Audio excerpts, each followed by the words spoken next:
Oi, eu sou a Gabi Xavier e hoje é dia da gente falar de Kimetsu no Yaiba, ou Demon Slayer.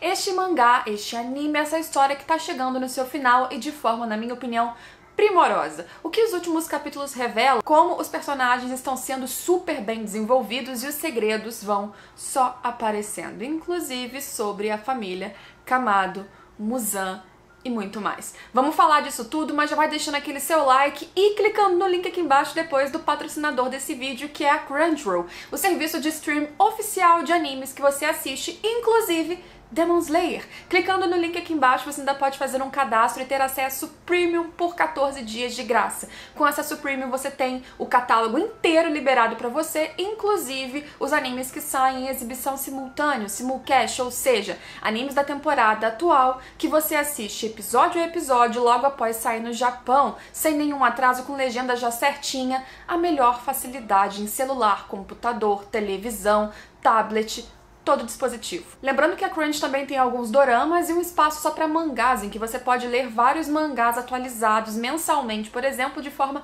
oficial. Então, para você maratonar Demon Slayer, aproveitar tudo enquanto não sai o novo filme esse ano, clica no link aqui embaixo, me ajuda pra caramba também e ajuda a indústria de animes, porque quando você consome animes de forma legal, você tá ajudando o seu anime a vir mais rápido com aquela nova temporada que você tá esperando há tanto tempo. Ah, e o catálogo de qualquer maneira tá quase 100% disponível de graça também por esse link, viu? Então clica, confere e me segue no Instagram, porque em breve teremos mais um sorteio de passe premium de 90 dias, então não perde essa oportunidade. Sim, nesse vídeo eu vou comentar inclusive dos acontecimentos do capítulo 198 do mangá de Kimetsu, então se você não tinha percebido, teremos spoilers. Mas antes de falar disso especificamente, dos últimos acontecimentos, coisa a coisa, eu queria trazer já a minha impressão super positiva de que essa batalha final, que está caminhando para um rumo previsível, pelo menos no foco central de que Muzan seria então derrotado,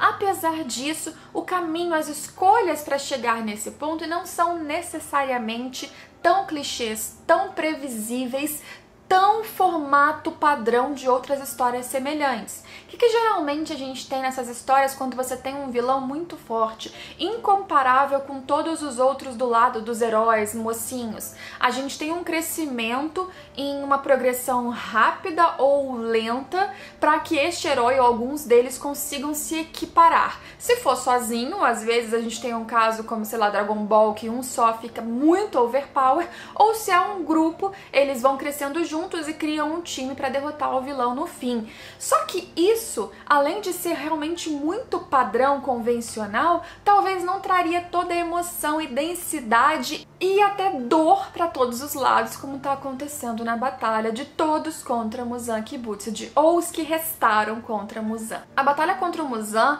ela teve algumas etapas antes de chegar nele, antes da própria Tamayo conseguir então injetar os seus 4 venenos, 4 etapas de derrota. Antes de tudo acontecer, pequenas batalhas prévias foram sendo desenroladas. Até mesmo antes desse local do grande confronto, a gente teve as luas inferiores, depois as luas superiores, os enfrentamentos, depois todos reunidos, o grande massacre do Muzan se revelando na sua última forma, então, finalmente, acabando com vários outros ali exterminadores que eram de mais baixo nível, os Hashira que ainda estavam vivos, a maioria completamente debilitados, vários deles por causa de uma batalha com a lua superior número 1, a Nezuko no estado ali instável, fora de batalha, imprevisível, que tinha recebido algo da Tamayo, então a gente não tinha nenhuma grande carta para dizer: olha, Muzan vai ser derrotado plenamente.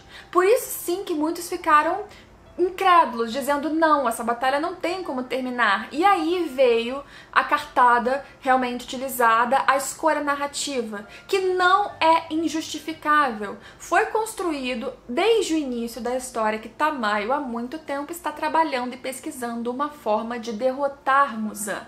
E o que a gente vê nesse último capítulo, nos últimos capítulos? Que ela percebeu que não tinha nenhuma maneira de tornar ela mesma ou alguém tão forte quanto Muzan. Não surgiu, olha só, nessa história, ninguém para se comparar ao que foi Yorichi. Iorit era anormal no bom sentido. Iorit tinha capacidades natas, físicas, para derrotar o Muzan e inclusive fazer com que o próprio Muzan, demônio que matou vários, durante a luta enxergasse ele, Iorit, como monstro, ele como um demônio, porque ele tinha uma forma de lutar até mesmo inconsciente que era absurda.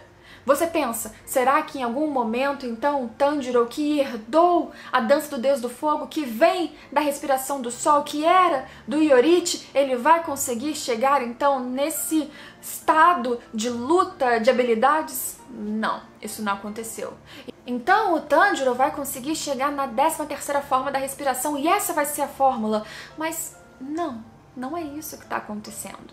Eu não sei sequer se a gente vai enxergar essa 13ª forma, seja lá como for, em algum instante. Mas essa não é a chave, não está sendo a chave para derrotar Muzan, nem sequer é a Nezuko até esse ponto.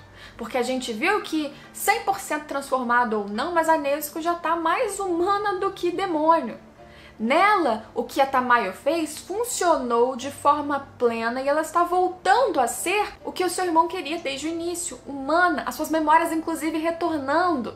Ela, como humana, tomando ciência de tudo o que passou, inclusive de como ela perdeu a família, inclusive o que aquela verdade que estava sendo guardada a gente queria saber desde sempre. Sim, foi lá o Muzan que matou toda a família dela e ele estava tentando, por algum motivo que provavelmente a gente só vai saber completamente no seu flashback, trazer com aquela família, provavelmente porque ele descobriu que eles eram herdeiros da dança do Deus do Fogo, que era ligado na respiração do Sol, trazer o Oni perfeito, que andasse sob a luz do Sol, para que ele o consumisse, que é o que ele desejava logo que ele soube que a Nezuko, na verdade, deu certo, foi essa Oni, e aí ele se tornasse perfeito, ele se tornasse sem nenhuma falha, sem nenhuma vulnerabilidade. Mas antes da gente se aprofundar mais na Nezuko, mesmo que ela esteja chegando, você pensa, o que ela pode trazer de atribuição física na batalha em si? Fora talvez dar um incentivo emocional de alguma maneira para o Tanjiro que está no seu limite, o que ela pode fazer? A princípio, nada. E ela seria, até eu achava, uma grande potência para uma batalha final, porque ela tinha capacidades muito boas, mesmo que ela ainda fosse uma Oni em expansão, no comecinho. Ela tinha propriedades ali também adormecidas que mesmo ela desconhecia. Ela podia ser uma grande força Oni contra Oni nessa batalha contra Muzan. Não é o que está acontecendo. A pesquisa da Tamayo, que teve uma grande expansão através do conhecimento da Nezuko, do que era a Nezuko, de como ela se desenvolveu como Oni, tudo que ela tinha de diferença, a combinação do conhecimento da Tamayo com os conhecimentos da Shinobu, isso trouxe tudo que a gente está vendo de efeito negativo agora no corpo do Muzan. A Tamayo, ela serviu como uma arma, ela mesma, para enfraquecer o vilão. Então a gente está acompanhando agora um vilão super forte, mas é um vilão enfraquecido e em estado total, ninguém ali teria chance. E agora no fim, como eu já tinha previsto, eles colocam de novo ali parte do trio principal, não só o Tanjiro, mas chegou a ajuda do Zenitsu, do Inosuke, e olha a inversão novamente dos papéis ali e a evolução dos personagens que traz nesse final da história, porque o Inosuke, que era isolado, não tinha muita empatia, ele demonstra empatia e sofrimento por todos aqueles exterminadores que o Muzan matou.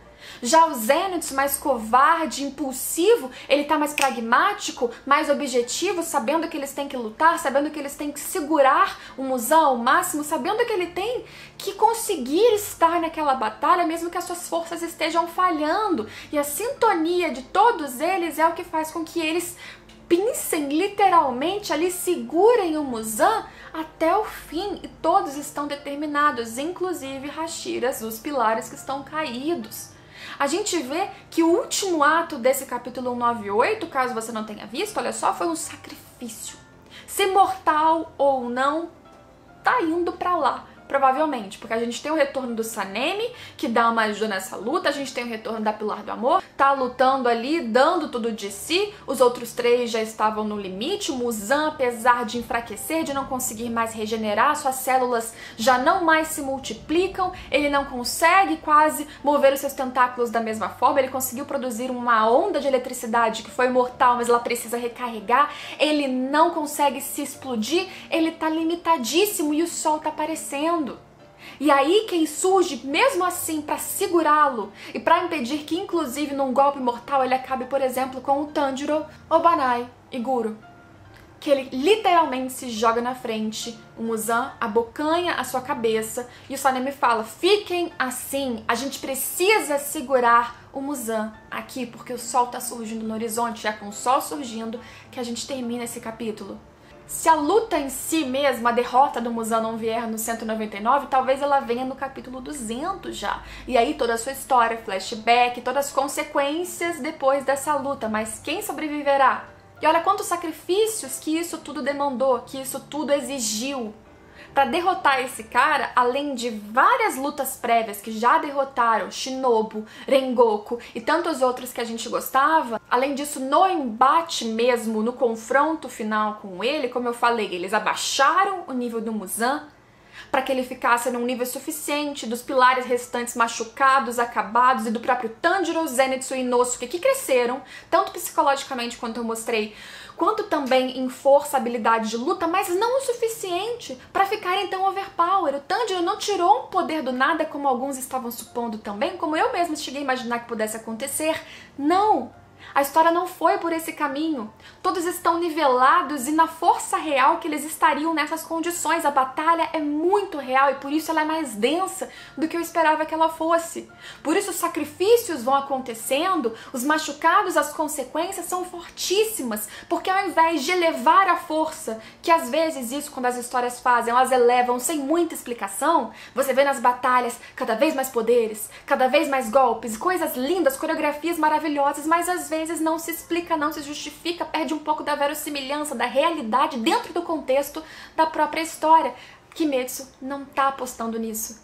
Kimetsu abaixou com um recurso, mais uma vez, que se justifica, porque desde o início a gente sabe que a Tamayo estava investindo nisso, a Shinobu tinha conhecimentos que poderiam somar a isso, a existência da Nezuko e a sua cura, tudo está muito bem amarrado.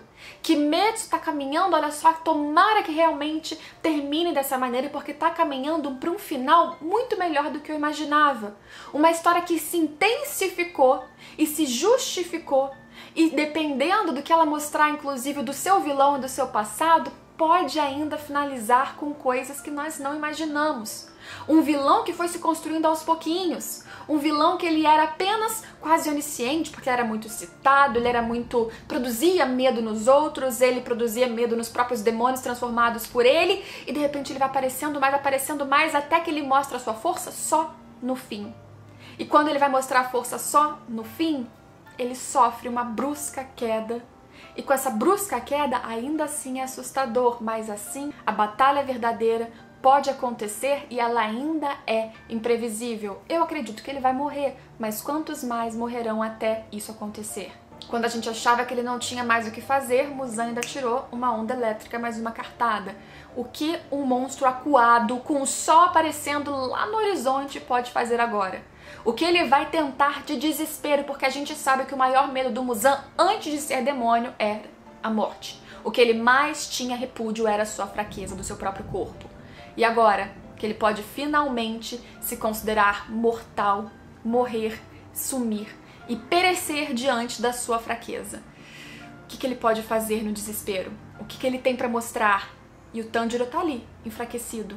Será que o Tanjiro, mais uma vez eu pergunto, será que o protagonista tem chance de morrer até o fim dessa história? Será que Kimetsu me surpreenderá dessa maneira também? Qual o futuro dessa história? O que você tá achando desses últimos acontecimentos? O que você sentiu do sacrifício do Pilar da Serpente? Quem você acha que ainda vai sobreviver? Deixa seu like se você puder, se inscreve no canal se você ainda não for inscrito. Se você ainda não sabe onde pode acompanhar Demon Slayer, o anime, fazer maratona antes de chegar ao filme, clica no link aqui embaixo e assiste pela Crunchyroll, porque vale a pena. Essa animação vale a pena você ver várias vezes, além de outros animes que estão por lá. A gente se vê em todos os próximos vídeos. Tchau, tchau!